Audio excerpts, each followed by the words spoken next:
Welcome back to part 2 of the Garden Report on CLNS Media Network and Celtics Blog. I'm Jared Weiss of CLNS Media Network and Celtics Blog. That's why I host the show. Joined by Nick of Coach Nick. I forgot your last name, but screw it. We'll go with Coach Nick of B-Ball Breakdown. My boss is also Nick, so let's mix those two up. So let's not mix things up here. Okay. We're going to be straight on the point here. Can the Celtics win Game 5? Well, when they look at the tape of Game 4, there's going to be a lot to, be encouraged by, right? They had tremendous ball movement and player movement in the first half, got a crazy amount of great shots. They missed a lot of easy shots, again, and that's been plaguing them all series long.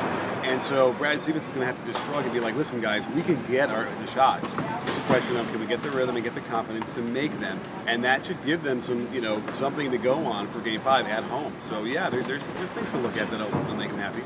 Now, one thing the Celtics were able to do a lot in Game 3 they weren't able to get away with in Game 4 was the backdoor actions, the actions in the corners. And we saw in the fourth quarter they were really trying to go back to those moves. And guys like Amon Shumpert would just snuff it out completely. There were turnovers or guys cutting down the baseline, bad passes trying to enter the backdoor cutters. That was something that it looks like Lou kind of really figured out after Game 3.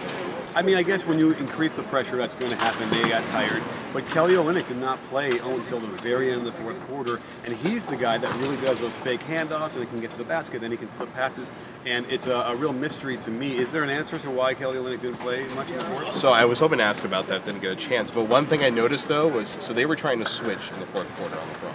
So they wanted to stay small because if there's one guy that LeBron picks on in the playoffs, it's been Kelly Olynyk. Right. The problem was I think it was one of the last baskets that they had.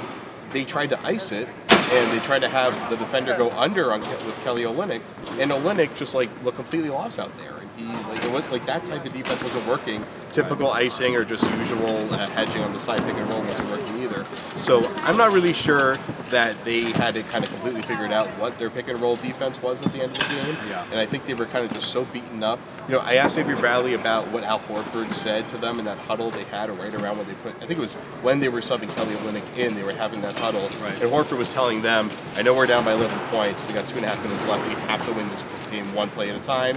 If we try to push it one time, we're going to have that one execution failure where we blow the game. And then I think it was actually on that possession that they blew that pick and roll coverage, and that's really where the game ended. Right. Well, and it's too bad that Crowder didn't get that a little bit earlier because he's the guy who had a couple just crucial turnovers, going too fast, trying to do too much, and that happens. It happens when you get down to the end of a tough game when you're tired and you're not mentally as alert as you would have been earlier. So that's the other thing. It was some weird rotations though. It felt like, especially with Olynyk not in there.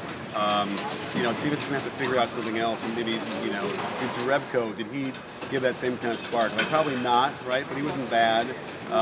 He hit a big three on the weak side, I think, in the middle of the fourth quarter. Yeah, so he did. Keep them in the game. He did. Now, Zeller was out there. He tried to buy a few minutes for the lead, but that was weird to me too. So, they'll have to kind of figure that out. And it didn't go well. They had a chance, and that was the other thing was LeBron was out for 7 minutes or something in the second quarter. They had a 10 or 12 point lead. That was their chance to get it to 15, 18. They let it get down to about 5. They ended up kind of getting the ship righted by the end of the half, but that was their one chance. You needed to get that 18, 19 point lead, or else they were going to come back. Stevens basically said in the press conference afterwards that a 10-point lead against the Cavs at halftime is almost ridiculous. Right. It's almost like a tie game, essentially. Yeah. And that turned out to be very true. Stevens is a smart man. He seems to know what he's doing. LeBron praised him again for his ATOs after the game. I think it's the 5th time in the series that he's done it. People respect Brad Stevens. I feel like we have to address this because it's all over my Twitter. I'm sure it is on yours. Brad Stevens is definitely not on the hot seat. There is no way in hell that Brad Stevens is on the hot seat. It's apparently a conversation in Boston. You're an LA guy, so maybe you're not hearing it as much. No. Although you are the lane of Colin Cowherd, so you hear plenty of hot takes. But Brad Stevens has coached an unbelievable series. They have been way more competitive since they lost their best player, which is not a reflection on Isaiah Thomas. It's a reflection on the team really engaging in their game plan, knowing their backs are against the wall.